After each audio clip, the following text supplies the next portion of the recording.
abatalindisa Charles Ben Longwe.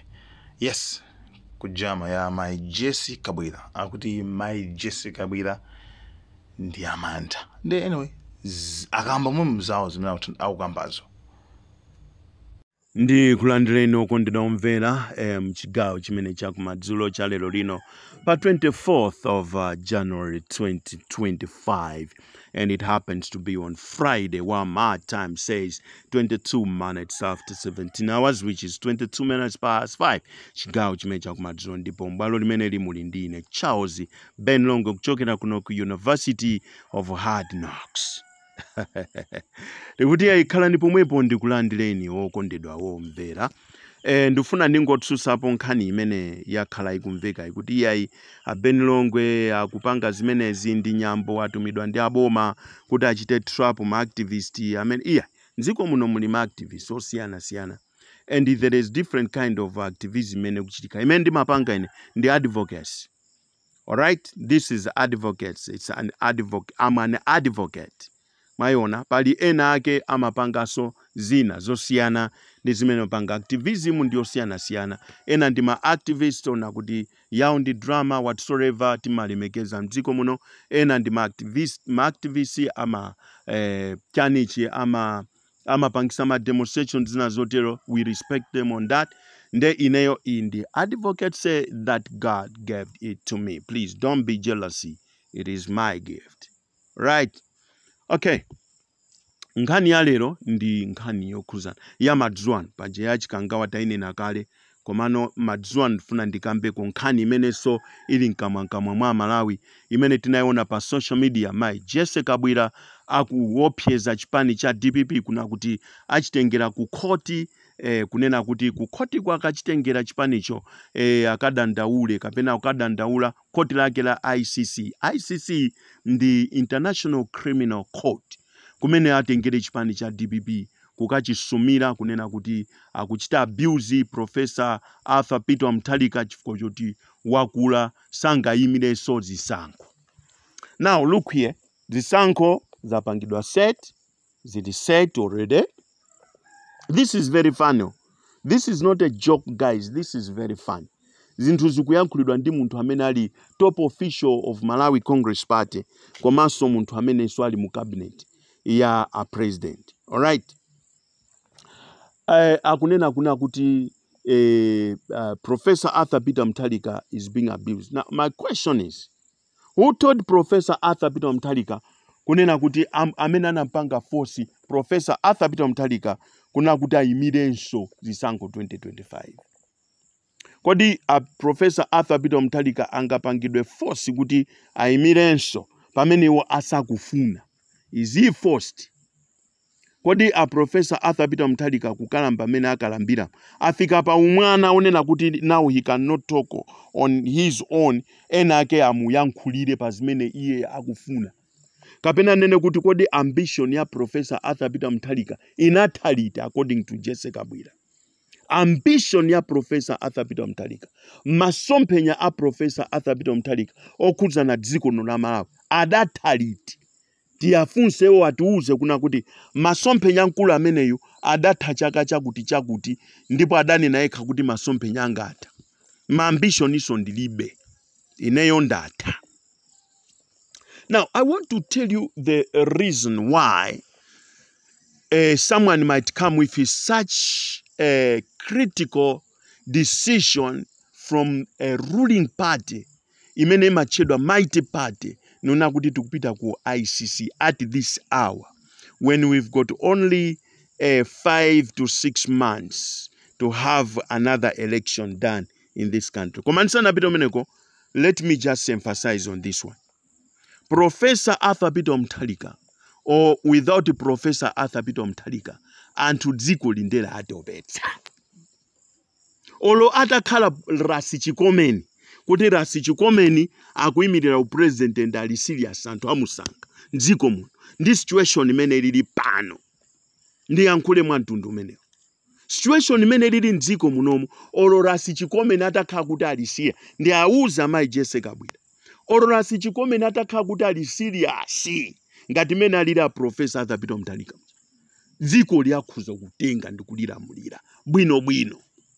Sinkhaniso yaku kuti chani iyayi kapena mkhoza kupitanso ku ICC ukana kuti marasiso pano dziko lija kufuna kulilamulira. No. Komano nkhani yeni ndionena kuti mmene zikukhalira mdziko muno inuyo mukudziwa kunena kuti fans yambiri pakadali pano ndiyo kwiya ndiyo khumudwa ndi ulamuliro wa Dr. Lazarus Makathi Chakwera. Mayona ndiyo kwiya ndiyo khumudwa. Let me tell you, nse umene akumanga Chakwera mulilongwe munthu wakumpherembe sakuuziwa asali pa WhatsApp. Chimene akudziwa ndicho kuti shuga wakwera, fertilizer wakwera, chimanga chakwera, wow, mchere wakwera, ndiwo zakwera, somba za sowa, whatever. Ndi zimene munthu wakumpherembe akudziwa. Magalimoto adula chifukwa fuel akusowa. Lero fuel wafika ponena kuti akafika pa chani pa road block, pa border, aminisa kuchita kukalandira matraki a fuel. Kukachita kukalandira pa border. Tabwera kuno kuzalandira fuel watu. Wabwera matanka la 100. Tikuzalandira papo. Zimene nziko muno sizidachitike punkalero omwe. Nziko muno. Mwayiona imeneyo ndimene zafikira pano. Zokuti matransport akwera nziko muno chifukwa chakusowa kwa mafuta. Metu kunena pano ti matanka la 100 tija madera ena mafuta atakali. Sitikuzoti mpanga plani yanji. Mupanga chani. Madera ena mafuta atakali. Mudziko muno tidachulukana ndipo anthu amene ali ndi magalimoto ozigayo, amene ali ndi chani zoyendera mafuta ndi anthu ambiri kuposa kalekale. Chifukwa population yathu pano ili above 20 million. Mayona tikuthamangira ma 30 if I'm not mistaken. 30 million. Tikati tiwerengere bwinobwino mene anthu tilili mudziko muno. Ndiye mafuta adula, lerolo mafuta asandukano sopano kampeni yonena kuti ziko lose likhale attentive kuti ati kwabweratu mafuta ali kuboda. Ndiye aminisa apita ukalandira matankala kuti kwa papa wiki inoyo kumapeto kwa wiki ino tikhandi mafuta. Ndi pamene pafika dziko lino. Pamene it was never been like that before. Ndifake nebenongo makuza nikuti munomo ndziko muno muli akulu amene akudziwa bwino mene zimakhalira ndi mene zimayendera. Mukulephera kuwafunsa akulu aja koma kukalowa njoka kuti muli cyclone Fred ndi akulu bwerani kuno, abakiri bwerani kuno, nkhani ngati izizi zokuti zithandize dziko lino, no one cares. And mudziko muno pamene tikunena kuti dziko lathu lili bankrupt, lilibe ndrama, limene ndizaboza chifukwa chona kuti dziko lathu lino likanakhala bankrupt, chipani cha Malawi Congress Party sibwezi chikupanga misonkhano maralezi every day, on every day basis. Ndikumagawako ndrama, kumagawako zilundu, kumagawako zitenje, kumagawako zogawagawa. Siku lina lililonse mapezeka kuti kupezeka zikuchitika misonkhano nziko muno. Zimene zikutanthauza kuti chipani cha Malawi Congress Party chalemera kuposa dziko. Chipani cha Malawi Congress Party chalemera kuposa dziko. Ndipo mukuziziwa kuti mukhoza kuina nsangu fomu alemera muli ndalama zogawa. Ndiye mukuona kuti anthu zimene zalibe nazo ntchito, kukati kubwera tupere muluzi fans ingopita chimozimozi. Kukati kubwere Professor Peter Mutharika fans ingopita aso chimozimozi. Mayiona imeneyo ndiye mwanyumwa kuti sopano anthu awakangokumana ndikungokumana tupere muluzi akumane kumeneko apange obale ndi Professor Peter Mutharika, kaya ndi akabambewa apange obale ndi Professor Peter Mutharika, akaliati taona kale alikale kumeneko. Mwayiona imeneyo ndiye mukaona opanga nawo obale palibe.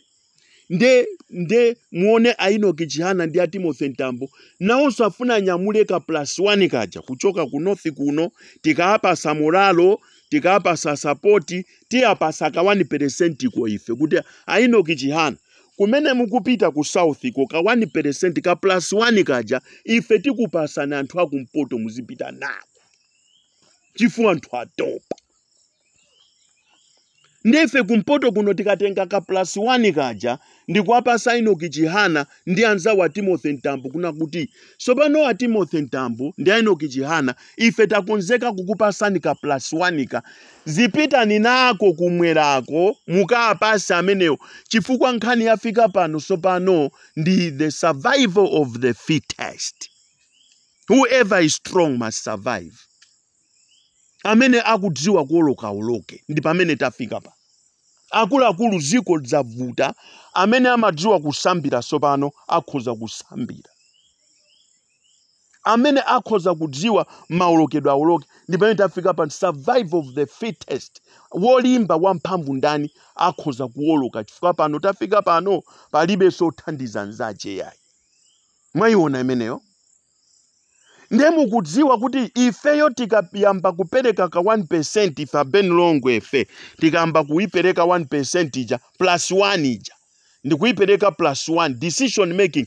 Enoki Chihana tenganika +1 kazipita ninako kwa Professor Arthur Peter Mutharika kwa china Tupere Muluzi Konyamulani zipita nako mene kwa china Kabambeku ndio timukuziwa kuti zanu zasokonekera nziko. Mwayiona imeneyo? Mavuto nde kuti ayambapo kumeneko mene ndikuyankhulira chonchi ma meeting sopano aya.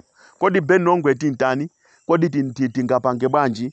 Kodi mene amamikira boma muja? Bwanji sida musamale? Bwanji sida pange zotere zibe nazo ntchito. Nkhani ndiona kuti Amalawi pakadali pano akuvutika, ndipo kuvutika kumeneko tifuna tinene kuna kuti yayi ife anthu akumpoto titenga ka 1% ka tiauza Enoki Chihana tenganika 1% ka ife tikupaseni muzipita. Musatengere zija timayankhula zija iyayi. Timapanga so survey zinthu zina ka 1% kanyamula. Ka ifazi tipha kayakati siya kuchani uku kumikuyu prison kayakati siya kuti kayakati siya ndende zake azikati siya koma nkhani mbuyo muno titasiya kuti ka 1% kanyamulani muzitanako muzipita nako kumwerako muzipita ndiviona tiwaphalirenge ba Enoki Chihana na wanyawa abanjani awa va vice president va Timothy Ntambu. Yani waka ka 1% ka +1 mulutenge nako kweni kukoko mukapereka wanyinu mukagwirenge nawo ntchito mbwe basi va mara kuno kwa mara sibweni para tikuyowoya kuna kuti tasinthani asani tikamba kuti sinthani inge vantu asuzika mchalo chino mbwe mutuvwa ja mbwe nganga nokuvwisa puso checho sicha nokuti muvwe kuti anyino akamba vintuli no kuti nganga pa udictator wenotione kuti vije nguli kotiluta. Mwaona po? So ine ndifuna ndikuuzeni kuna kuti nthawi zina tikamankhula zimakoma po munena kuna kuti mukupita kwa ICC mufuna msumire chipani cha DPP. You want to deform it, but it's too late. You won't do it. As long as ife tilipo panopo, you won't do it. Am I Jesse Kabwira here from my audios? Zokuti mpita kwa ICC mukasumire chipani cha DPP panopo ulo kuchipani cha DPP o professor atana kuti ine sindimira ayimira ndi auje simuthabi nusumukwanisa da. Mwayiona? Chifuolo rasi chikomeni atangoti wazipopa kuti inenda zipopa apapa mene zafikira anthu amuvutira la chikomeni to mukona ngati anthu samafuna moralo ya chirasta kuderera kwambiri koma panga zinthu osamaderera ati mukakwera mutengo musamanyoze pansi. Mwayiona pamene munachokera osanyoza pansi ya. Lero ndemwe aonano kuti sopano apapa tipite kwa ICC sopano tiasumira professor. Where are you gonna start from? Chifukwa in our constitution there is no age limit. Our constitution does not speak about age limit. Chimetu kuziwa constitution yathu imangompasa mphamvu president yo ngati ali pa mpando aziba kayakhoza kumaba palibe ngamwimbe mlandu wakuba. Nde constitution yathu koma age limit ilibe. Ndena onse amaona so kuti kodi malamulo awo akuti chani nanga malamulo a United Nations akuti chani kwa ICC iko chifukwa dziko lapansi lino lakhala ndi nkhalamba zambiri zimene zakhala zikulamulira zina kuyima choncho mangozikonzera wa koma kulamulira dziko. Mayiona ndewo mpite kwa ICC simungaphulepo kanthu. Akuluakulu mwachedwa kukonza zinthu nthawi yatha. Nthawi nkachani kaya sikachedwa yayi kapita. Ndiye amalawo ndifuna ndikuwuzeni, don't be shaken ndi what Jesse Kabwira said. Jesse Kabwira, she's just trying to pull her success, just like imene amapangira Honorable Richard Chimwendo Banda. Kuyesesa kuti chipani cha ma Congress Party chikhazikike chikhalepo, and minus Richard Chimwendo Banda, guys, let me tell you, inaendi kuuzeni ba. Minus Honorable Richard Chimwendo Banda ku MCP uku unali disaster usati amasewera. Muntu ameoja muzimutokoza tu. Muntu ameoja ngati mukhale ndi ma MP olowa parliament 2025 ino. Chifukwa cha muntu ameoja muzimutokoza, is a hard worker. Ndikuuze. Amatukwanidwa kunyozedwa, but is a hard worker. Kumeneko is a hard worker. Mayiona ameneyo. Nde izizo kuti yayi mwakuti moteti pita kwa ICC. Tapita ntioni. Tapita ntioni. Munali ndine Sir Charles Ben Longwe mwakoma nonse mukhale ndi usiku opambana. Thank you. God bless you. God bless you. God bless you. Like, share, allowing cameras, right.